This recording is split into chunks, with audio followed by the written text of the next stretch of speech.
Mateus, no capítulo 24, né, o título já diz: o sermão profético, o princípio das dores. Nós vivemos em tempos difíceis. Assim, nós sempre falamos isso, né? Se você hoje estivesse no século XVIII e você tivesse a oportunidade de ouvir um pregador falando, ele ia falar com você: vivemos em tempos difíceis. Se você estivesse no século XVI, século XV, XIV, XIII, qualquer um dos séculos, você ouviria a mesma coisa: vivemos em tempos difíceis, porque nunca foi fácil. Depois que Adão pecou, depois que ele caiu, o pecado tomou conta da raça humana, e a partir de então nunca mais o homem teve paz, nunca mais o homem teve sossego. A vinda de Jesus, o seu sacrifício na cruz, a sua ressurreição e a promessa dele vir nos buscar é o que traz o sossego para a alma daquele que crê, é o que traz a esperança para a vida daquele que busca conhecer o Senhor, que busca conhecer a palavra de Deus. Aqui nós vemos em Mateus, no capítulo 24, quando Jesus ele está saindo do templo, ele estava no templo, e saindo do templo, os seus discípulos, eles se aproximaram dele e começaram a lhe mostrar a estrutura daquele templo. Esse templo que agora se erguia em Jerusalém, ele foi construído, ou ele estava sendo construído, por Herodes o Grande. Já havia ali quase 40 anos dessa construção desse templo, onde Herodes o Grande estava reconstruindo aquelas bases do templo que havia sido destruído por Nabucodonosor há muitos anos antes de Cristo. E Herodes, então, querendo demonstrar bondade, que esse Herodes o Grande, esse homem era um homem terrível, sanguinário, maligno, mal, mas mal mesmo, um homem tremendamente odiável. Esse mesmo Herodes o Grande mandou matar aquelas criancinhas quando estava procurando matar Jesus, quando falou que um rei havia nascido.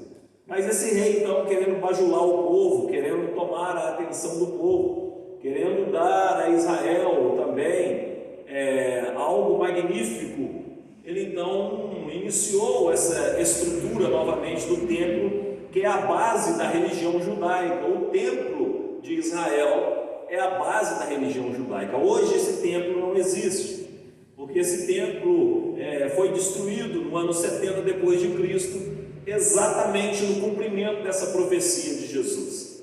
Mas esse templo era algo muito lindo, muito magnífico. Ele tinha aproximadamente 45 metros de comprimento por 45 metros de altura, e era a base dessa religião e também a alegria dos judeus diante das outras nações, diante de Roma, demonstrando toda essa beleza. Nós não sabemos a verdadeira intenção que Herodes teve em seu coração, se era apenas para aparecer para Roma, ou se ele queria atribuir isso também ao imperador, mas houve-se o fato que ele fez. E Jesus, então, saindo do templo, e como nós falamos, era a base da religião, os seus discípulos começaram a mostrar a estrutura de todo esse templo, mostrar a estrutura magnífica daquela construção de pedra, daquela construção, daquela grande construção. Mas Jesus, ele não ficou impressionado com nada daquilo. Eles queriam impressionar Jesus com tudo aquilo que os homens estavam fazendo para o Senhor, para Deus. E Jesus falou: olha, não vedes tudo isso?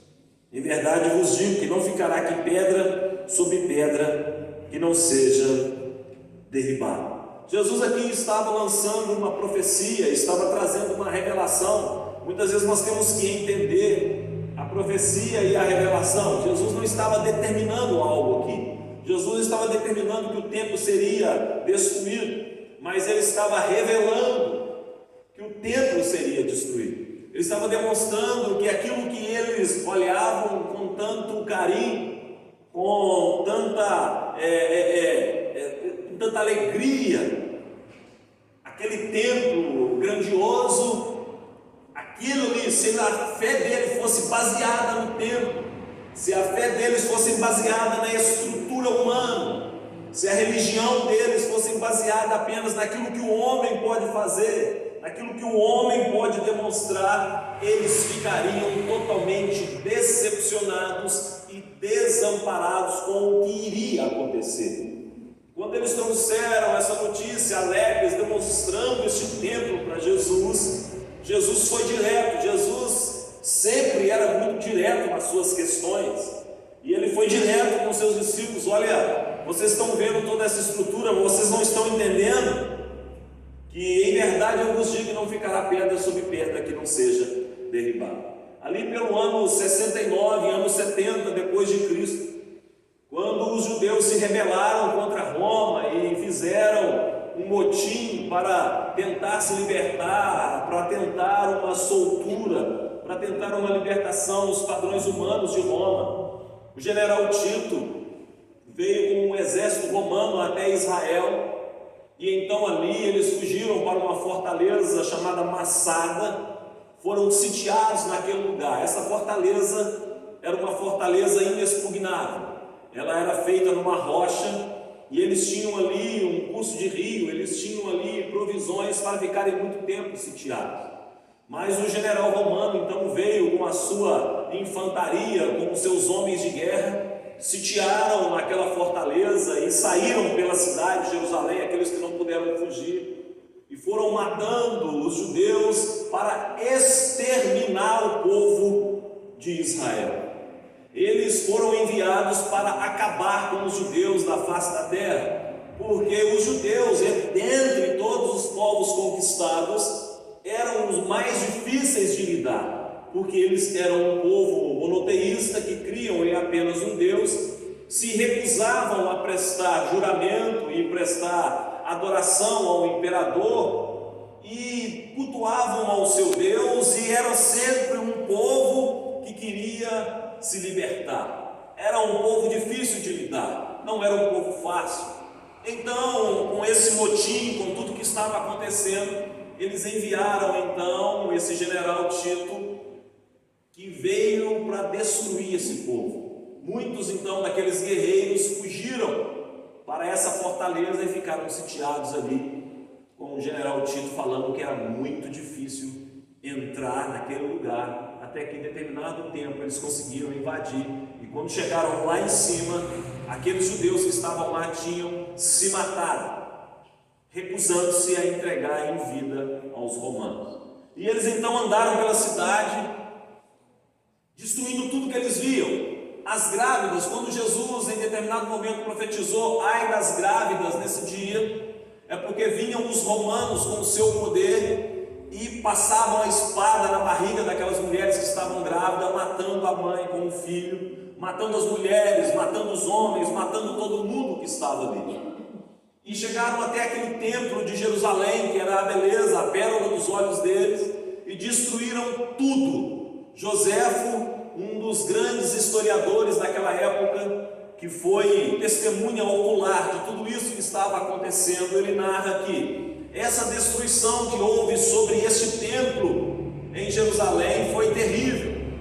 Eles destruíram tudo, a não ser a muralha que hoje nós vemos, essa muralha nos muros das lamentações lá em Israel. Quando você vê Israel, aquele muro das lamentações, aquilo era uma parte das muralhas do templo, onde eles têm ainda a esperança de reconstruir o terceiro templo, que é também um dos sinais da volta de Jesus. Nós podemos falar isso depois.